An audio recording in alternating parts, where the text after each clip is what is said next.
मु अभिमन्यु सेठी एमएलए आनंदपुर निर्वाचित हवार प्रथम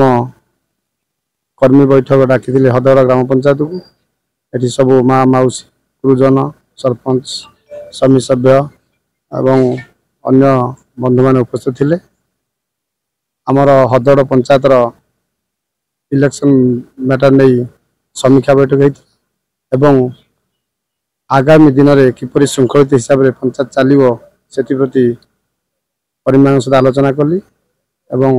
समस्ते कथा देले कमिटी माध्यम सब समाधान करा जहाँ अधूरा काम अच्छी एवं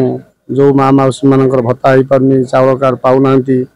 प्रति सरपंच दायित्व नेले दृष्टि देवे। खुशी लगला कि भाई आसिक आज आम हदगड़ पंचायत को आसिले निज स्वच्छ हिसाब से आसुँच भी दायित्व भी नहीं हदगड़ पंचायत को जहाँ कमटा ये आसो तो साहाय्य करने बहुत बहुत खुशी लगे कौ विधायक भी हदगड़ पंचायत को आसती ना तो भाई आज आस बहुत खुशी लगे। निर्वाचन पर निर्वाचित प्रतिनिधि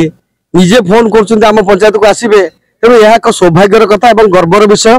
माननीय विधायक निजे फोन कले आमको जे मुझे आज जाऊँगी आप पंचायत को आप कर्मी मान सागर बसबी तेणु आम आम पंचायत तरफ विशेष धन्यवाद दूसरे कृतज्ञता ज्ञापन करुँ। आम आशा रखुच यही युव विधायक आम अंचल आवश्यकता अच्छी और यही युव विधायक ही अंचल भाग्य निर्धारण करेंगे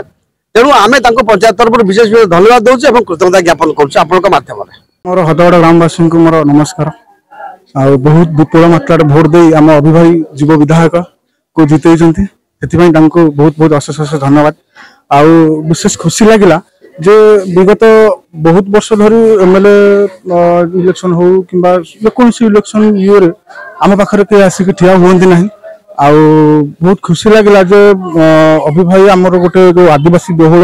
एरिया रे आसिक जितवा मात्र आसिक आम पाखे पहुँचले ये गोटे बहुत बड़ खुशी कथा जे कौन विधायक के पाखे तले बसिक के सागर खाती ना सी आम सहित आसिक तले बसिक आम सहित प्रशासन कले